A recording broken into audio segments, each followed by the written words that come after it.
everybody, and welcome to another episode of Not Quite Ringside Podcast. I'm your host, the Captain, Corey Smelzer, and unfortunately, I made a editing goof, or the program I'm using crapped out on me, so me and Twink had another recording over what happened on Raw and Smackdown, but unfortunately, I lost the Raw segment. So on this episode, we're continuing the Superstar Shakeup episode, but it's just gonna be me writing solo on Raw, and then after Raw, the previous recording that we did with Smackdown, Twink is gonna be back with us via Skype.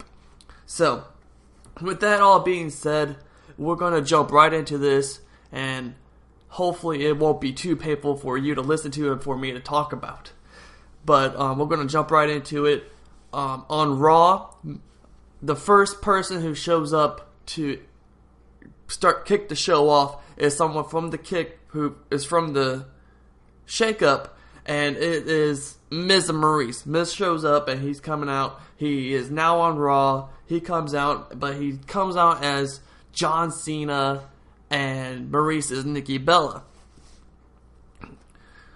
They are doing this, and they're talking. Miz does some funny points. He does robotic Cena, and then who would come out next would be not a complete shock, because I was pretty sure it was going to happen, but it is the Intercontinental Champion Dean Ambrose. Dean Ambrose is now on on Raw. The Intercontinental Championship is now on Raw.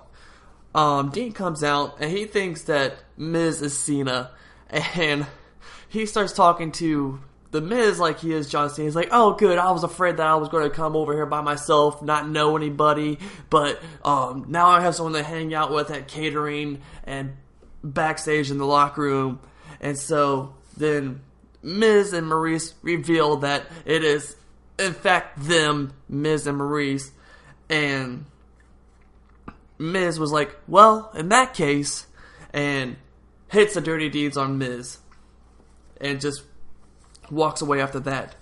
Then we go backstage and we have Sami Zayn, who's talking to Kurt Angle, and he is asking Angle that is he going to be staying on Raw or if he's going to be going to Smackdown. But he really wants to stay on Raw. Well, as Kurt and Sami are talking to each other, the Miz would come in and interrupt Sami, and this is the second week in a row that Sami got interrupted while talking to the GM of Raw. And so Miz was like, "Do you believe what Dean Ambrose did to me out there?" And Sami does not take kindly to the interruption, and Miz and Sami exchange words, and Sami pretty much challenges the Miz to a match, and the match is made official, and we'll get into that match once we get down to it. But after that segment, we have match number 1, which is the New Day versus the Revival. This is the New Day minus Kofi, because like we said in the last episode's podcast, that Kofi Kingston went under ankle surgery, and he's not with the New Day right now. But the New Day, doing what New Day does, they make jokes, they play around, they come out with a Kofi Kingston blow-up doll, and it's pretty funny. And they say, yeah, Big E gets on the mic, he's like, "Obviously this is not our brother Kofi Kingston, but he is with us in spirit." And then it rolls on, and the Revival comes out and the match starts. It's at the beginning of the match, it's typical tag team match. Good tag team work by both teams with New Day and Revival. Revival is cut off half the ring,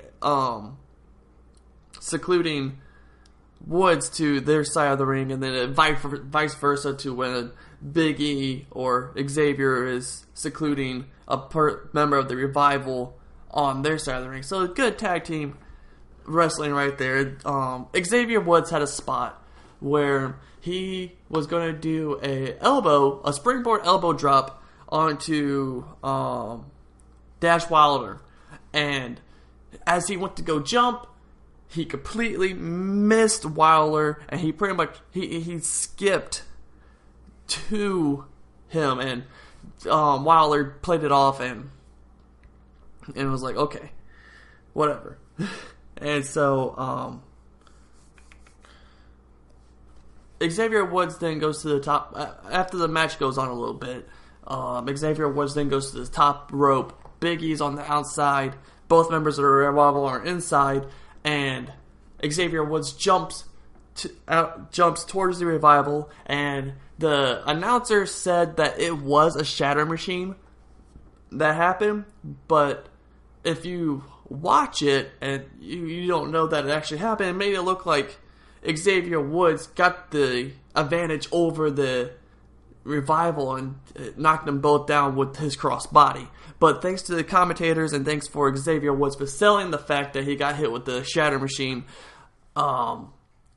it was a shatter machine. Revival pins New Day and wins the match, which is I find is good because you're still boosting that tag team to be the next top heel tag team in the Raw division. With the Revival winning, we then roll into a Neville promo. He's doing a backstage interview, gets interrupted by TJ Perkins, and Neville just shoots some straight truth at TJP, saying that yes, you were the inaugural Cruiserweight champion. You are the person who started 205 Live as the champion, but ever since you lost that championship, you have become pathetic, and the only person who actually respects you in the division now is me. And with that, it turns to be, are we going to see a possible TJ Perkins character change? Which we discussed earlier on 205 that yes, it looks like he's going to turn heel. So that's going to be really nice to see, just so you have another heel on 205 and it'll be that partnership. Or, as we discussed on the 205 podcast, that it's just a false sense of comfort for Neville to think that TJP is going to be on his side until TJP decides to strike. We then go back out to the ring and we find out that Kurt Hawkins has made it to Raw. Woohoo. And so Hawkins then comes out and he tries to bring in another open challenge, and he's just talking, Kurt Hawkins smack. Big Show's music plays. Big Show comes out and he officially welcomes Kurt Hawkins to Raw with just a massive WMD and walks out. So, welcome to Raw, Kurt Hawkins. We then roll into match number 2, which is Austin Aries versus TJ Perkins. Neville's on commentary. Austin Aries does a spot. It's a neck breaker, but it's from the middle and top rope, and he does a neck breaker on TJP. And this move is so effective because you're doing the neck breaker and it hits your back from the middle rope, your neck from the neck breaker, and then you bounce from the middle rope onto your face, then goes into the top rope. So you're hurting 3 essential things in one move, and I really like that move. It's really smart to do for Austin Aries. Austin Aries starts taunting Neville from the ring to the commentary table a couple of times, and Neville doesn't like that, so he starts coming down the ramp, and they start exchanging words, talking smack to each other. Austin Aries almost gets counted out, but gets back in the ring. TJP then rolls up Aries for the win, and it looks like the TJ heel turn is pretty much confirmed on Raw before we even see it on 205 Live.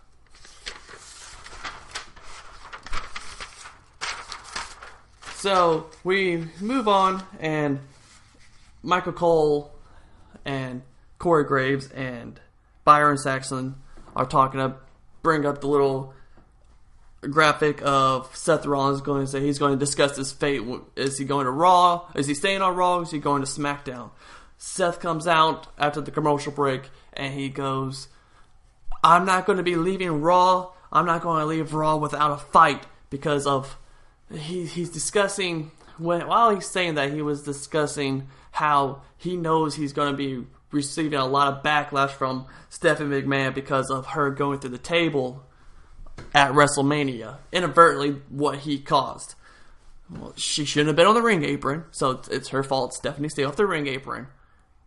Thank you.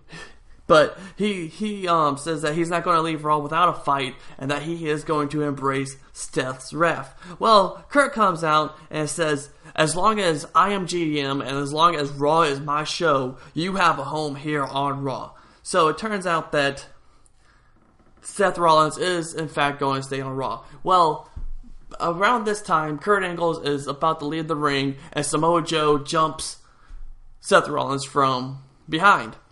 You know, typical Sissy Joe way. And for a while, Joe has the upper hand over Rollins, throwing him around like a rag dog, punching him and all this stuff, ground and pound. And Kurt gets Joe to break it up for a little bit, and then Joe goes back at Rollins. Rollins then knows it's coming, starts fighting back. Rollins gets the upper hand, and Joe retreats like a little wuss that he is. Now, Twink, if he was on here, he would be giving me an evil look right now because he loves Samoa Joe. He always says that Samoa Joe is a great wrestler back in the indie scene. Well, that's all fine and dandy if Joe was a good wrestler back in the indie scene, back on ROH and back in his other indie promotions on TNA. But Twink always says that he's being watered down. It's like, well, if Joe is being watered down so much, then Joe, as himself, as the superstar that he is supposed to be, he has to make this character work. He has to be as aggressive as he can be, and do it within his promo skills and do it within his in-ring work that is allowed. If he cannot do that, then he's not going to make it in WWE. And just because Joe lost his main finisher, the Muscle Buster, doesn't mean that his new finishers doesn't look as good. The Muscle Buster was banned because it was such a violent attack that it could and would break someone's neck if executed improperly. So, with it being banned, he had to go turn to this modified rock bottom looking thing, which if he bounces off the ropes and he does it, it looks nice. So it's not WWE's fault that they're watering down Joe. If Joe cannot wrestle and act as he should, then he has no place on WWE. Like I said, Joe retreats. We then move into Kevin Owens' interview with Charlie. Owens is not impressed that Dean Ambrose is on Raw and saying that I am the number one champion on Raw. I don't care about the Intercontinental Champion. Kevin Owens goes, because I am the U.S. champion, I am, right as of right now, the face of America. And with Owens coming to, with Ambrose coming to Raw, it's just logical then for Owens to go to SmackDown, just because you can't have just two titles on SmackDown unless you have SmackDown that creates a new championship, and they have to build that championship. But with that being said, I bet you anything that SmackDown could make and build a better championship than Raw has with the Universal Championship. The Universal Championship is a horrible title. It's been built horribly. It's been held by nothing but part-timers since Kevin Owens lost it with Goldberg and Brock Lesnar. And Kevin Owens really didn't help the Universal Championship at all, just because every time he defended the belt, he had help from Chris Jericho. So it tarnished the reputation of what could have been a really good championship. But I digress. I digress from that. I'm just saying that Owens will have to go into SmackDown just so SmackDown has a third title on the show. We move into match number 3, which is Charlotte versus Nia Jax. Let me tell you how much I really disdain Nia Jax. She cannot wrestle at all. Her moveset just consists of, I'm gonna run into you just because I'm a big person. I'm gonna run into you in the middle of the ring. I'm gonna run into you on the turnbuckle. I'm gonna run on over you on the outside. And then after you're on the ground, I'm just gonna sit on you. That's all she does. Every now and again, she brings out a shoulder breaker or a Samoa drop. And that's pretty much all she does. Is I run into you, you run into me, and I sit on you. And that's all she does. And it's really sad because Charlotte is such a great wrestler, but because she's wrestling Nia, she has to dumb down her wrestling skills just so she can help out or put over Nia Jax in her match. And this match was completely sloppy, not from Charlotte's end, but because of Nia Jax. Charlotte went to go do a moonsault, and this was a fantastic moonsault from Charlotte, but Nia forgets to catch her, properly. And because she doesn't catch her properly, Nia gets 2 knees to the face, and Charlotte gets a face full of mat on the outside. So, there's a potential of you losing one of your top prospect women in the women division because of a sloppy wrestler. Well, Nia then does a Samoan drop and 1, 2, 3 pins Charlotte. At this point, I wrote down that I'm pretty sure Charlotte is going to Smackdown, which I find as a great move because now you're going to have a 5-time women's champion go over to SmackDown and bring up that division even to a higher standard than what it is now. So that's going to be a good move if she does go over, which we discussed in SmackDown later on in the show. We then roll into match number 4, which is Finn Balor versus Jinder Mahal. When I first wrote these notes, I said that Finn Balor looks like he's about to turn heel, just from his entrance and just from how he looks in his face. Like, he looks like he's about to turn heel. Well, the match goes on. Finn wins as normal against Jinder Mahal. And on one of these elbows, Jinder Mahal gave him an elbow like we discussed on Wrestling News, that Finn did receive a concussion. Well, after the match, Finn wins. After the match, Bray Wyatt comes out and he does the most stupidest promo ever. And it turns out to after his House of Horrors match against Randy Orton at Payback, that he's going to come after Finn Balor. But my tagline for that is the Demon versus the Eater of Worlds. If that doesn't sell as, just like a horror movie or a horror story, then I don't know what else. The Demon versus the Eater of Worlds. And Bray ends his promo. He really didn't say anything important, just pretty much saying that he's coming after Finn Balor after he gets done with Randy. Other SmackDown superstars that came to Raw, Apollo Crews.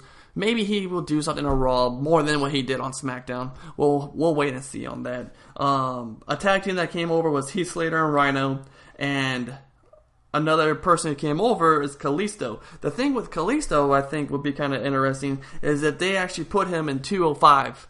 And the reason I say that is because you'll actually have a face who will be able to be a credible threat towards the Cruiserweight Championship because of, Kalisto already holding the United States Championship and a Tag Team Championship. So having Kalisto come over to Raw and then possibly a move to 205, that'll be good for him. We then go to match number 5, which is Miz versus Sami Zayn. It's a typical Miz match where he does his spots, awesome clothesline, and then he starts imitating Daniel Bryan's yes kicks. The yes chant is a great reaction from the crowd. I don't understand how Miz has gotten so over, but if you go back and look, it's actually pretty easy how it happened because other superstars have helped him get up to that level. And just a whole lot of help. Maurice is trying to interfere in the match. All match long, Maurice is trying to interfere. Sammy rolls up Miz and he wins the match. He wins the match despite Maurice's interference. Then we go to the Roman interview, which is probably the biggest segment of the show.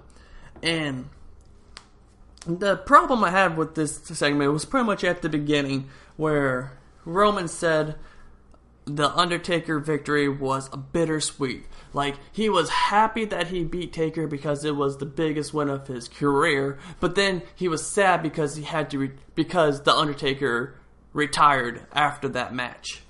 And he said it was a bittersweet. My only problem with that is that if you're trying to turn Roman heel, or if Roman wants to turn heel because of the reaction that he got after Mania, the Raw after Mania, he got booed out of the building. And even when he would try to go up and talk, he was getting booed. But what he did, he said 5 words, which could indicate that he was going to turn heel with everyone still booing. He goes, "This is my yard," and he walks out.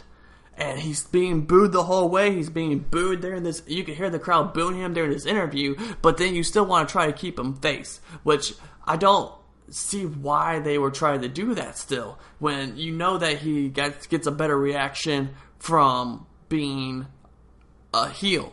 If fans are going to boo him, give them a reason to boo him. I mean, when Lesnar beat Taker the next day on Raw after WrestleMania 30, Lesnar came out with Heyman. Heyman and Lesnar owned their victory. That's what Roman needs to do. He needs to own his victory. He needs to be like, but by the way, I am not sorry for beating The Undertaker.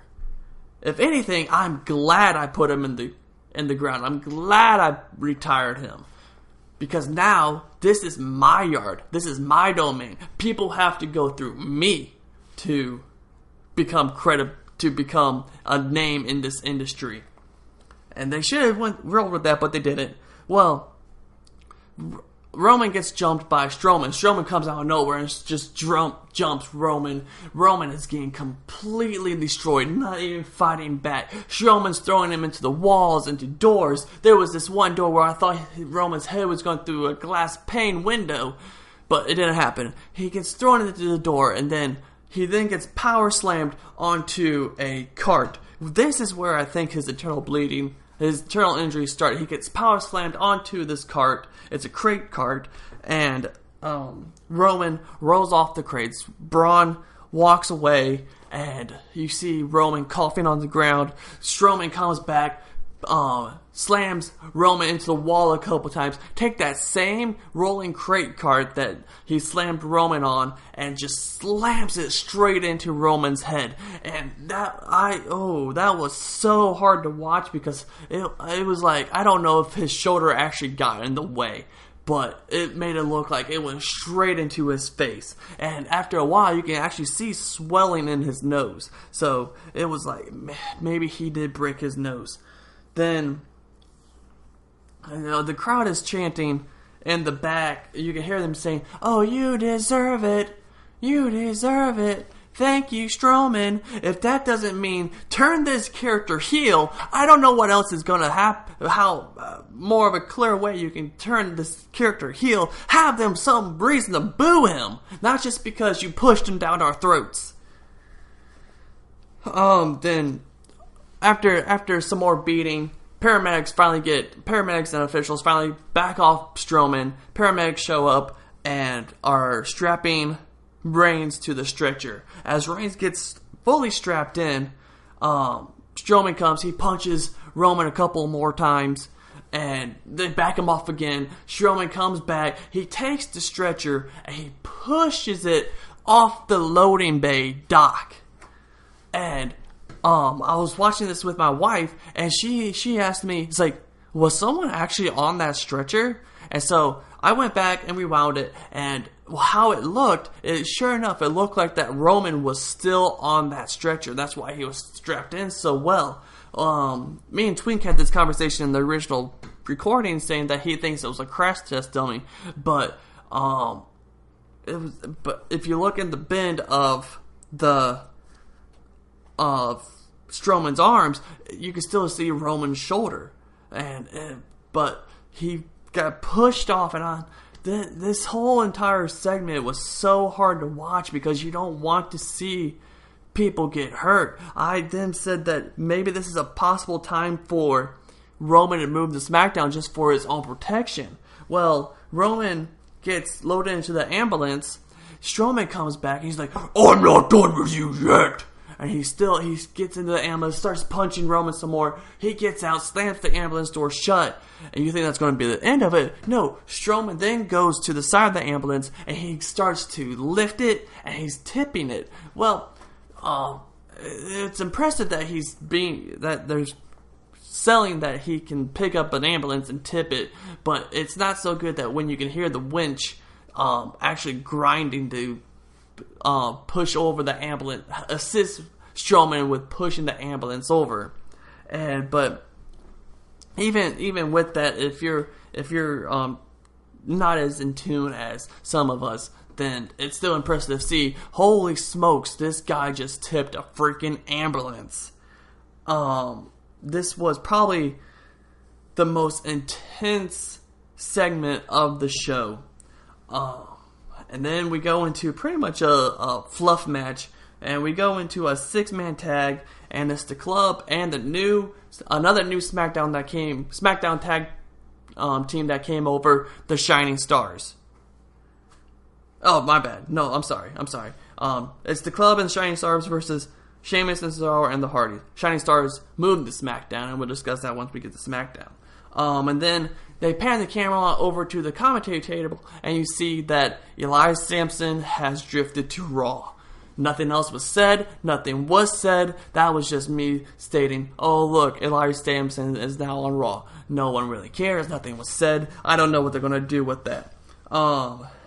There was a spot where Matt and Jeff did a Poetry Emotions, and it was over the top rope, which was a pretty awesome spot for them. And then they get back in the ring. Matt does a twist of fate, and Jeff does a swanton bomb off the top, and 1, 2, 3, Sheamus, Cesaro and the Hardys wins the match. No surprise, like I said, it was a fluff match to get the audience to catch their breath from the intense segment from when Roman got attacked.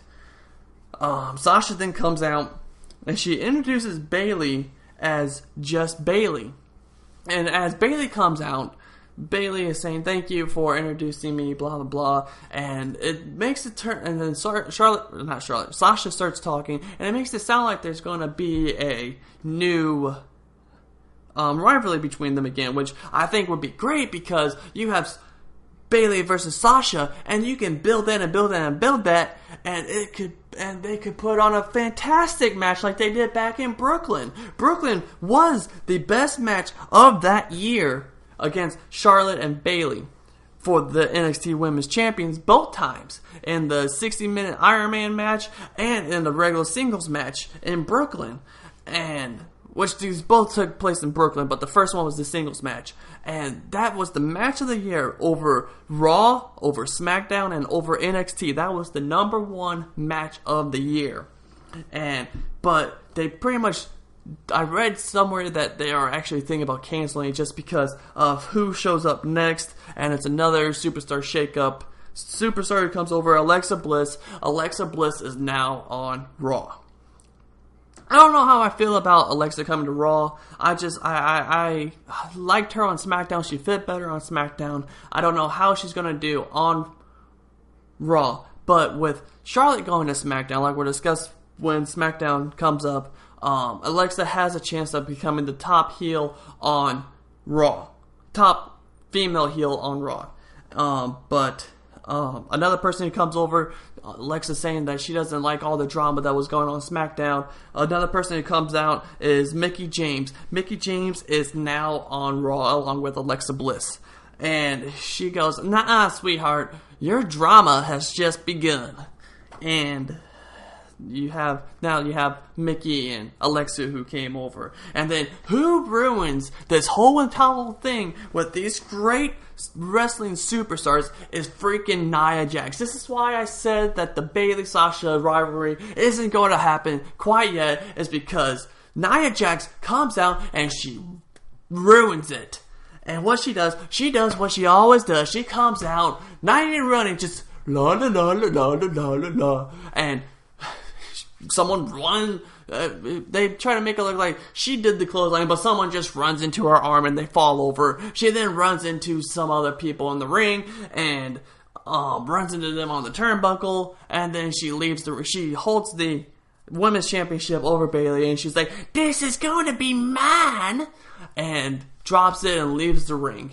And that's all she does. Just Nia Jax needs to drift away. That's what Nia needs to do. She needs to drift away. She needs to go back down to NXT and learn how to wrestle. Don't even put her on NXT TV. Just send her straight to the developmental center and just have her train on how to freaking wrestle. I mean, really. Well, then, after that segment's done and over with, and everyone's sick of seeing Nia's stupid face, we move into the main event, which is the Intercontinental Champion Dean Ambrose versus the U.S. Champion Kevin Owens. It's a good solid match. You have cannonballs, you have sentons, you have lunatic clotheslines, you have lunatics flying out of the ring. It's a good match. They're hitting their spots. Dean then hits Owens with a Dirty Deeds, and he wins the match. And then after Dean wins the match, he leaves the ring. Jericho comes out and he hits Owens with a code breaker. We'll discuss the significance of that once we get onto the Smackdown segment, which is coming up here soon. It hits Owens with the code breaker, and that's how Raw ends. I saw all the wrestling was solid with the exception of Nia, but the more entertaining was the promos and interviews earlier. And Kevin Owens opened the show. New story the US builds that are champion going is to be now happening, on SmackDown. and who was no matter coming over what, SmackDown, the US and the championship speculations is on who was SmackDown. leaving Raw. If I had to put a grade And on so was Byron. Raw, Byron it and would Dave have to Otunga be did a trade, a B+. and Byron's now on just SmackDown. because of Which the I told Roman you, Will, segment that it pretty much I can tilted tolerate it Saxton that more than I can onto tolerate the plus Otunga. side. Otunga needs to drift away. Yeah, I would rather see. I don't know if they're calling him Nigel McGuinness or Desmond Wolfe, but I'd rather see him up there than either one of those two. Nigel McGuinness. Well, he can't come up yet until he figures out what show he's commentating on. Well, he did better this week. He didn't say ROH this week.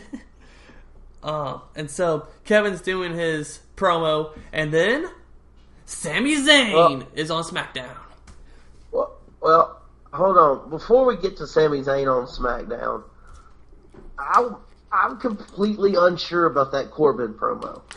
Like, I go in thinking he is full-fledged heel, 100% beyond a shadow of a doubt.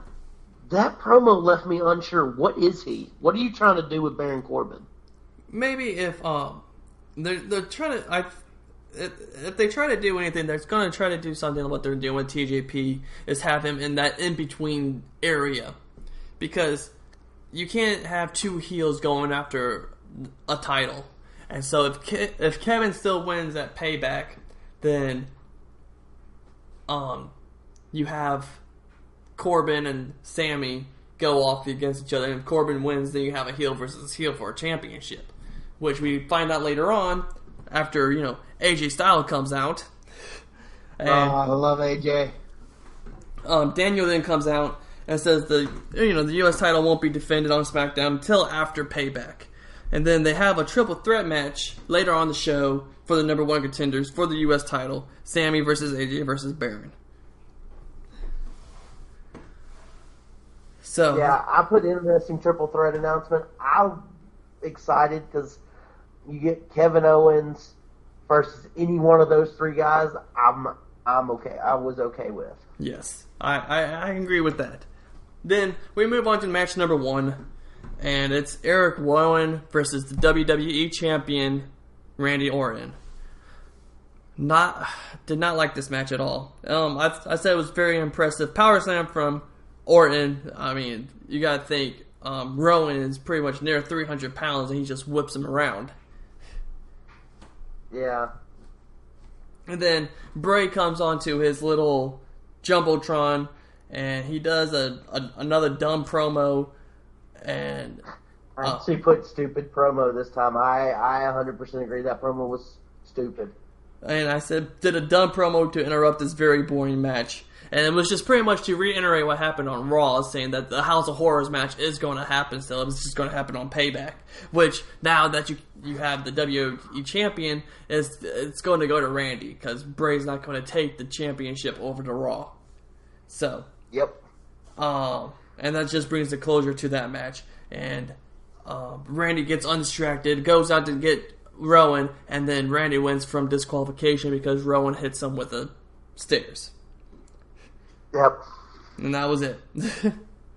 Yep. I mean, there's nothing else I could add to that. It was a boring match. It was a stupid promo. And so, moving on. We go to match number 2, which is the Tag Team Championship match, American Alpha versus the Usos. And do I have a pet peeve with, or not a pet peeve, a beef with freaking Smackdown from this match? Why on earth would you have your champions not only come out first, but during a freaking commercial break where you can't even see them enter? That just discredits the Usos in general, saying, yep, here's our SmackDown champions. We do not care at all. Thanks for discrediting your champions. Thanks for discrediting your championships.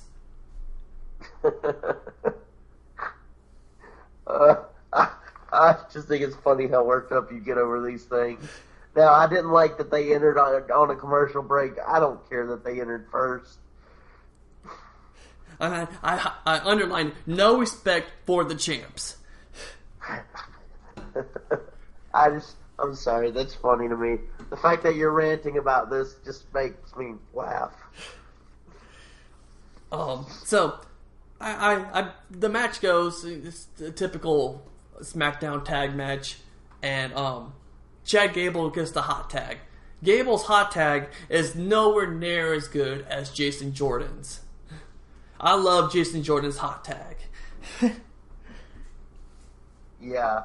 That was, but he hit a beautiful Kurt Angle style moonsault. They did a couple of really cool nods to Kurt on there, it looked like. I mean, it wasn't like, oh yes, this is a nod to Kurt Angle, but a lot of the stuff they did was a nod to Kurt Angle. It was. Well, because, Gable wrestled in the Olympics also, and so with Angle being inducted and now Angle being on Raw, that it's just tipping their hat to one of the greats. Yes. Usos win, which I didn't find it surprising, but what surprised me is that they won cleanly. Like, there was no dirty tactics whatsoever in this match from the Usos, who are supposed to be your heels. No dirty tactics whatsoever, and they win cleanly in the middle of the ring. Yeah, I was amazed by that because it ends that feud, in my opinion. It does. And it does for me. I mean, they've already beat him, 3 times now? Yeah, once for the title, and this was their rematch. So, 3-0. Yeah, and so I move on for a little bit at least. Yeah, well, then you have You've got to rebuild Alpha. Then, yeah, well, they're not doing a good job with Shining Star jumping them from the behind. Oh, by the way, listeners, Shining Stars are now on SmackDown. Ew. Yeah. Yeah. So, I don't know if they're trying to build up a Shining Star, or if they're just going to use freaking Shining Stars as a stepping stool for American Alpha. Probably the latter. I have Jinder the Jobber as the next thing to SmackDown. Yep, that's what I got. Jinder comes to SmackDown, and his first match is against Mojo. They highlight that Gronk is in the crowd, and what's up, Gronk? And one of the spots that I just had to laugh at, Mojo was trying to do a clothesline off the ropes, and the ref got in the way, and I said, in my notes, I go, move, ref. I mean, I know you're in Boston. I was like, I know you're in Boston and everything. I know you're in Boston and everything, and we understand that in hockey the refs get in the way too because the Blackhawks can't win games fairly either. But just move, ref. That's what I have. Get out of the way. Jinder then starts taunting Gronk. Mojo hits Jinder from behind. Jinder's leaned over the barricade. Hold on. You got to stop there for a minute and say, Jinder went out and taunted Gronk. Gronk reached down and grabbed what was left of his beer and threw it at him, which party foul Gronk. Party foul Gronkowski. It was still. I wish somebody would have. It got half drink. I wish one of the announcers had a flag at that point. Just threw a flag at Gronk for party foul. Well, and then Mojo. We just finished the match. Mojo wins the match, and then Mojo celebrates in the crowd with Gronk. I put the celebration after the match was cooler than the match itself. It was. You had Gronk chopping Mojo. And Mojo clearing the barricade on a jump. Yep. Athletic big guy. Okay, so it was advertised on SmackDown that Shane was going to come out and discuss the women's division. Shane invites the entire women's division out, which I have no problem with. This part is that they start with Naomi, who comes out first, because Naomi is the torch bearer in the women's division right now with the championship. So you have Naomi that comes out first, and then you then have the rest of the women's division, original women's division. All four of them. What? All four of them. Yep. Yeah, all four of them, of Natty, Carmella, and Becky Lynch. And, Carmella, of course, has freaking Ellsworth. And it's like, just go away, Ellsworth. Just because you want to be a woman doesn't mean we want you in the women's division. When he grabbed the mic from Shane, I actually wrote down, "Shut up, Ellsworth." And that's like, I wanted someone just to slap him. And then Naomi takes Go ahead. Go ahead. I wish Naomi would have smacked Ellsworth. Yes. I had no problem with it. And then Naomi takes the mic away from Ellsworth and pretty much tells Ellsworth to shut up and gives the mic back to Shane to introduce new competition for the women's division. Shane then is discussing that this person is a second generation wrestler, father's in the Hall of Fame, some other things that she has done, and it turns out to be everyone in the crowd's going woo woo, thinking it's going to be Charlotte, and then it turns out to be Tamina. I'm not sure if Tamina was on Raw before or if she was on SmackDown, but whatever the case, she's back on TV. Yeah, big deal. Yeah, and which is a pretty. I put crowd went dead. Yep, it was like.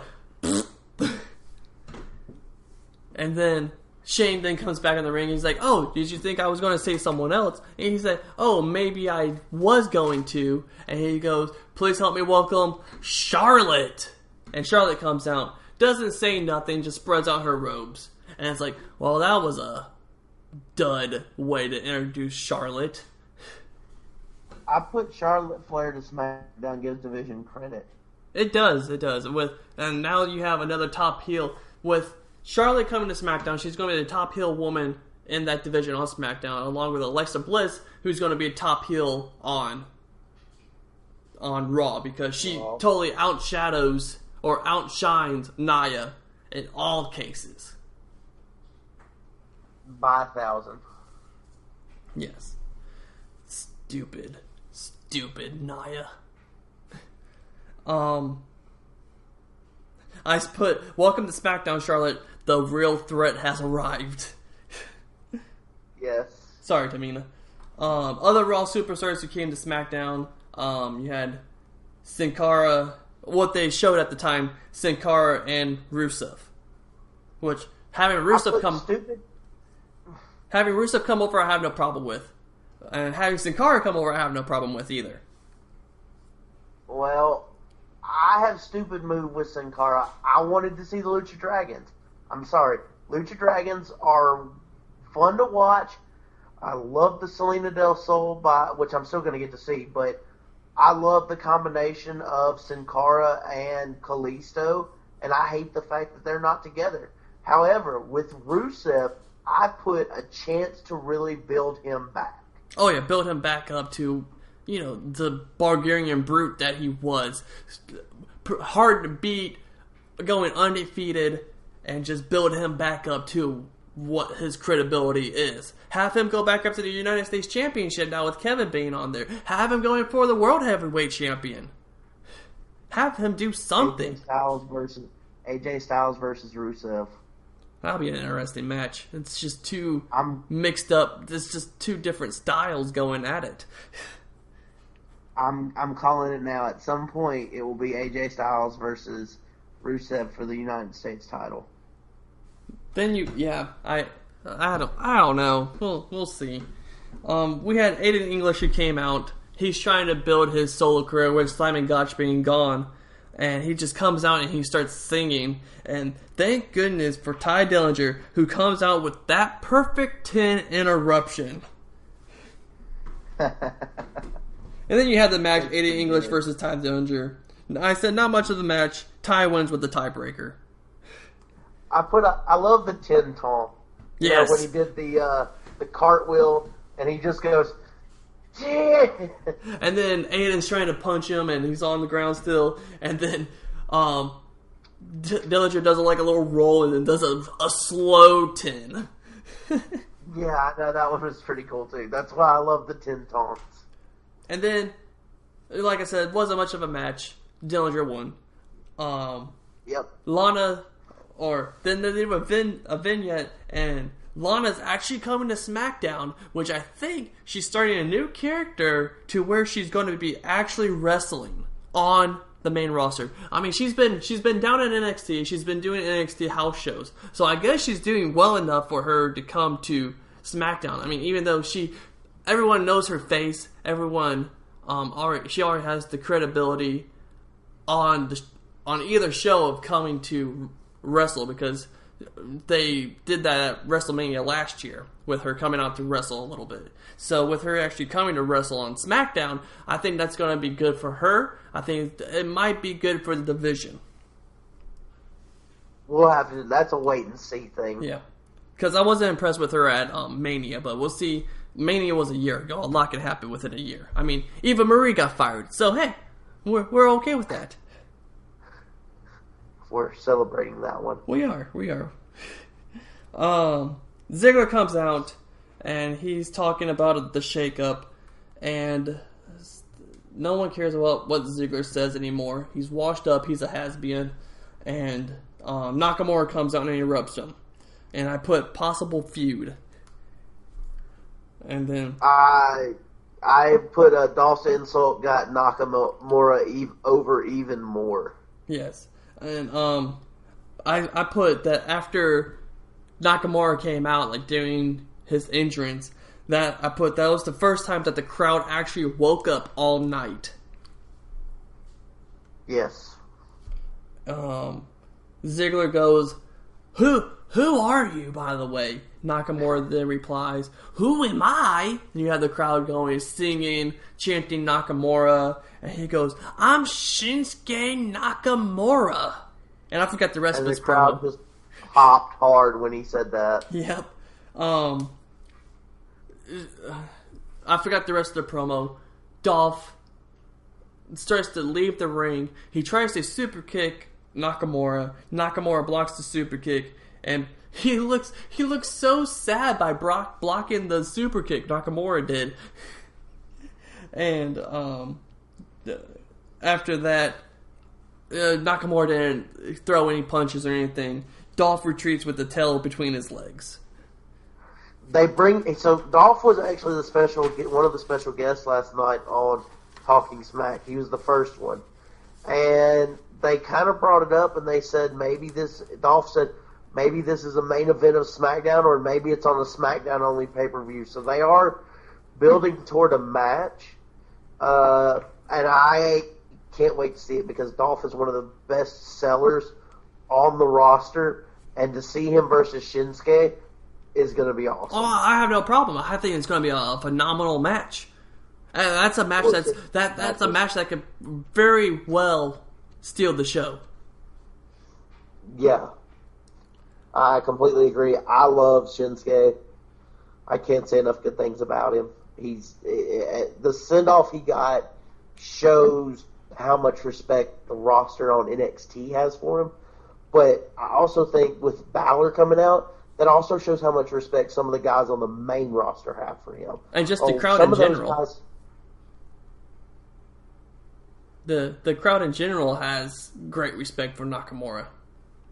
Well, not just the crowd. I'm talking about the backstage guys. Oh, yeah. So, like, guys like AJ, guys who, like, Balor, guys who were in the club, Jericho. Daniel Bryan even talks about how he roomed with Shinsuke Nakamura, like, in 2002 when they were training. It shows how much respect Shinsuke has. Even though he's only been in WWE a little time, it shows that he is a veteran and he has a lot of respect in that locker room. Which he does. He earned that respect. Yeah, Japan is crazy. You don't watch Japanese matches, go find a couple. Oh, they are crazy. They are so good. Then they tease that New Day is now coming to SmackDown, which we thought a Raw tag team was coming to SmackDown anyways because of Heath and Rhino leaving. And not only did we get Shining Stars, woohoo, we also got the New Day, which... It's a new day! Yes, it is! Which I thought Byron was about to faint from excitement on commentary. Yes. So, with that being announced and everything, we move on to the main event, which is the triple threat for the number one contender for the U.S. title, Sami Zayn versus Baron Corbin versus AJ Styles. Within about a little bit in the later in the match, because it was nothing all that much happened at the beginning of the match, but later in the match, I would disagree. That suplex by Corbin was pretty impressive. I must have missed it.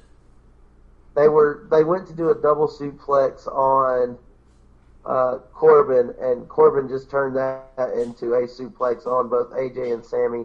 There were some really good. Oh, the double suplex, yeah. Out. After they took Corbin out, I wrote down AJ versus Sammy would be an awesome one-on-one. It would be. It would. I agree with that, especially how Sammy put on the show against Shinsuke. Oh man, that was such a good match. But later on in the match, Corbin did a nice hard clothesline.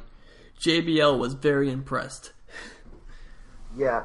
Well, I think before that, Sami Zayn hit a moonsault, right? A springboard or a split-legged moonsault, right? Sure. Onto Corbin and AJ on the outside, and I put down Nia. That's how you catch someone. So much shade going towards Nia tonight. Yes, we don't like her. They gave the match 18 minutes. They 18 did. Minutes. I said it was the best match of the night. AJ win. Actually, how AJ won this match is he pinned Sammy, right? Yeah. Which was a little weird for me for Sammy to get pinned on his first night on SmackDown. But Corbin gets Sammy and AJ both off the turnbuckle, but AJ goes off to the side of the ring apron, and he does a phenomenal forearm. No, does he do a phenomenal forearm off of Corbin's shoulders, or does it later on? I don't remember that. I must have missed that. Because I forgot how Corbin got knocked down the ring. But it just ended out with AJ wins with a phenomenal forearm. AJ is now the number one contender against either Kevin Owens or Chris Jericho for the United States Championship. Yeah, I like that match. I had the wrong person winning in this match, and I'll tell you why. Okay. Corbin's been getting a huge push. Now, you're probably thinking, well, he thinks Corbin should have won. No. I think Sammy should have won. See, Sammy's been getting a good push. You put Sammy versus Kevin Owens in a match at the next SmackDown pay-per-view for the U.S. title. Yeah, I know, we've seen it 100 times, but it's always a good match. They always put on a good match together. They do. They keep it fresh for the most part. Yeah. So then, later that night, you have a number one contenders match at a pay-per-view. When's the last time we saw that? What, for the U.S. title? No. Number one contender match for a world title at a pay-per-view, though. Oh, man, that's been years. But you could take AJ versus Baron Corbin and have them in a main event title match. Oh, let me just give you this card. I'm just going to throw 3 matches, and you tell me what you think the card would do. Dolph Ziggler versus Shinsuke Nakamura leads the night off. Into the first hour, you have Kevin Owens versus Sami Zayn. Then you follow that up with AJ Styles versus Baron Corbin. That's a pay-per-view that is amazing. I agree. That would be a good SmackDown pay-per-view. It would knock Raw's pay-per-view out of the water. And you could also throw on there, because Charlotte is Charlotte, throw Charlotte versus Naomi on there. Mm-hmm. Well, I mean, Charlotte has the credibility anyways. She really doesn't have to try to compete for the number one contenders because, she's a 5-time women's champion already. Exactly. That's what I'm saying. Yeah. So then you throw Randy Orton versus, I don't know, you could easily build a storyline in a couple of weeks. Randy versus Dillinger. No, it's not time for Dillinger yet. Although Dillinger versus Sami Zayn for the U.S. title, I'd be okay with that. I'd be okay with that. Even though it's 2 faces, I would love to see it. But I agree that would be a good pay-per-view.